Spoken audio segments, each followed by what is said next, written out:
And today in the UATV studio we have Sead Rizvanovic, owner of the YouTube channel War Talk Defense.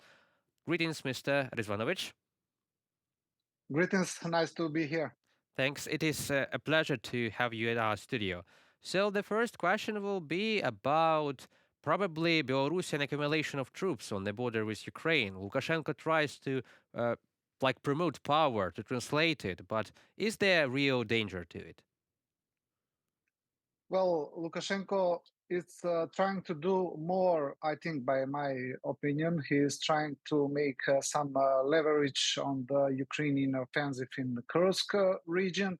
He is trying to put pressure on the Ukrainian armed forces by buildup of troops on the border, by creating momentum of or creating uh, appearance that he can attack Ukraine on conduct an invasion from Belarus. But I think that is not a very possible scenario right now for several reasons. One of them is that Lukashenko is, I think, smarter than that, and to involve his country in a direct invasion on Ukraine. We can see that in the almost past 3 years he didn't do that. Even he have very close relations with Russia. They have defensive pact and everything. But he was very careful not to involve Belarus directly in the war in Ukraine. And I don't think that he is going to do that, especially that the West have. Uh, so many leverage on him. They have so many tools to apply pressure, like more sanctions that are not applied on Belarus, and they are keeping him on a tight leash this way. So I don't think that he is going to do that. This is just a move by him, probably uh, instrumented by Putin to do that, to apply another pressure on Ukrainian armed forces. But I think that the invasion from Belarus is very less likely. We see that Russian armed forces cannot stop, for at least now, a deeper incursion in the Kursk region. Probably Belarusian armed forces with almost zero battle experience. The last one was in Afghanistan during the times of the Soviet Union. They are worried about possible Ukrainian incursion if they attack from their side. And returning to the Kursk region, that operation and Russia's response, everyone in the West was scared of escalation. They said that Russia will hit you with 100 missiles, but we are having those hundreds of missiles each month. There was indeed a strike of 4 days, a streak of massive drone and missile strikes. We lost one F-16, it was confirmed.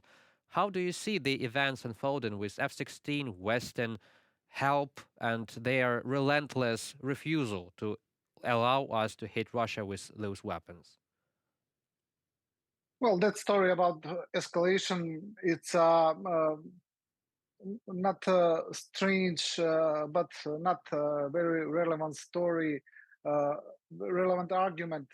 As you said, Russians are hitting Ukraine for with everything that they have, and they are doing this for almost 3 years. I don't know what kind of escalation will that be if Russia have 700,000 soldiers in Ukraine, and if they are attacking, as you said, with 1,000 missiles, uh, but not maybe daily, but weekly.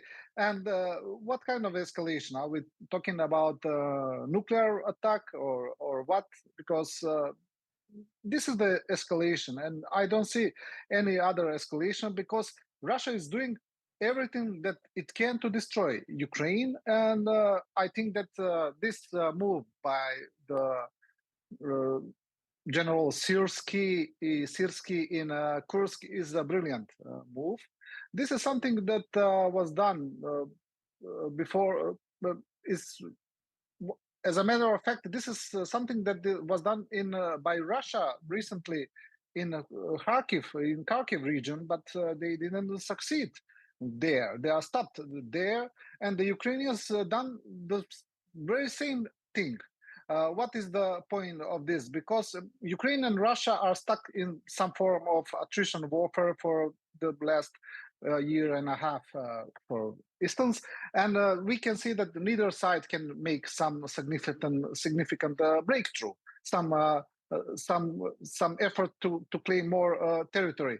So Syrskyi has done something that any commander will do.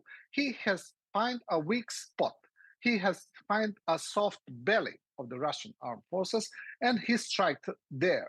Is legitimate. Is this is the legitimate tools? This is self-defense by UN charter. You are attacking the territory from where the attack is coming from on your country.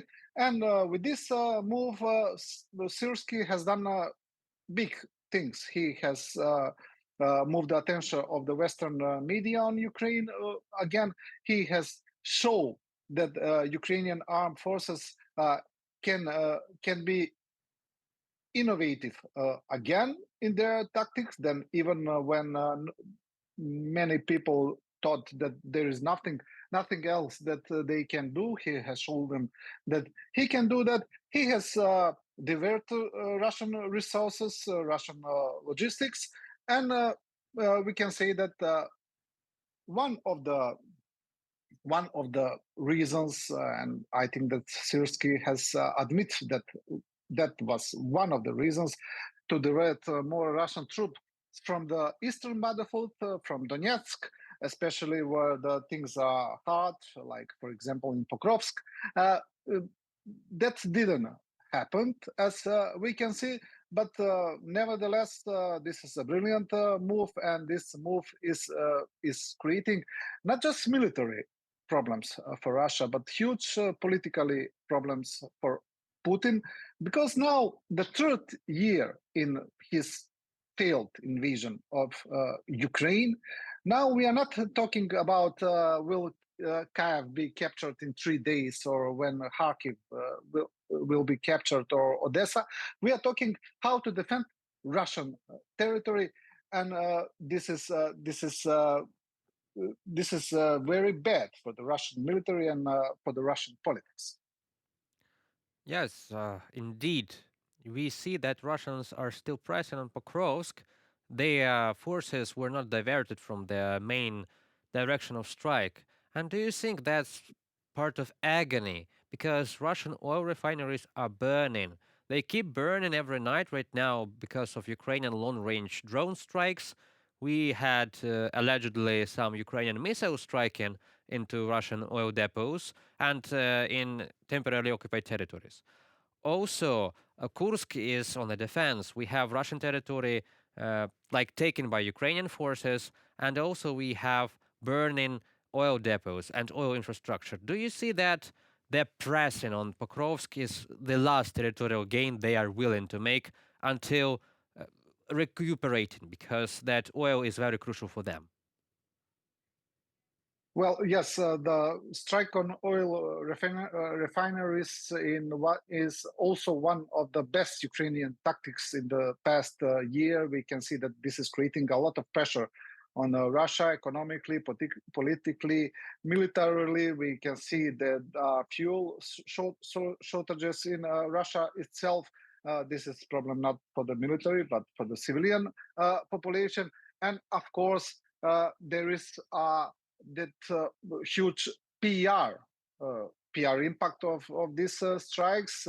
We have saw that Russia has a demand from the United States to to make pressure on Ukraine to stop with these attacks, but I don't think that that is going to happen. And when we're talking about Pokrovsk, well, Russian military has shown that they.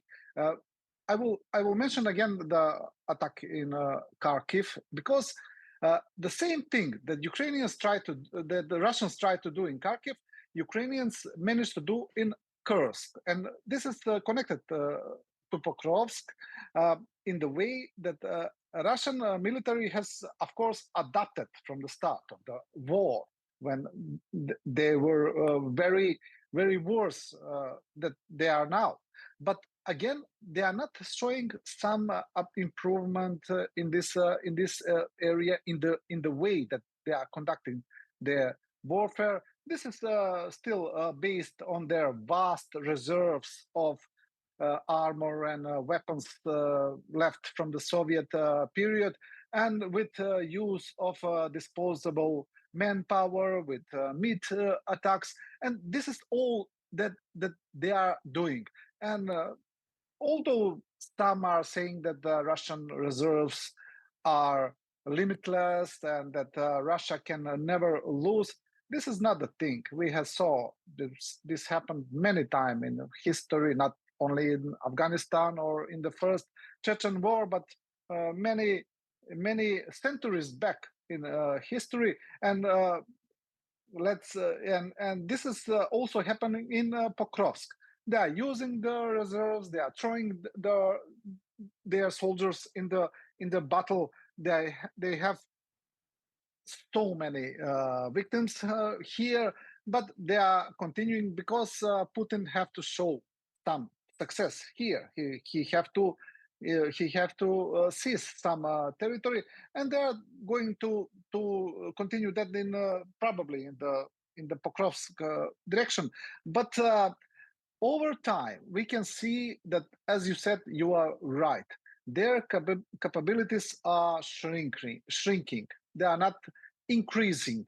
Their reserves are shrinking. Their manpower is shrinking. Their weapons are shrinking. And especially with these attacks on strategic infrastructure, this is creating a hell of a lot problems for them. And as I said, their reserves are not limitless. They have limits, and those limits are closing up. Thank you. Unfortunately, we're seeing that occupying Ukrainian territories are more important to Putin and his regime than defending their own Kursk region. And we hope that their reserves indeed will shrink very fast with those oil plants burning more. Thank you. It was Sead Rizvanovic, owner of YouTube channel War Talk Defense. That concludes our today's video. Thank you for watching. Stay updated, comment, like, and subscribe to our UATV English channel for more news from Ukraine, because it is your support that really matters for us. Goodbye.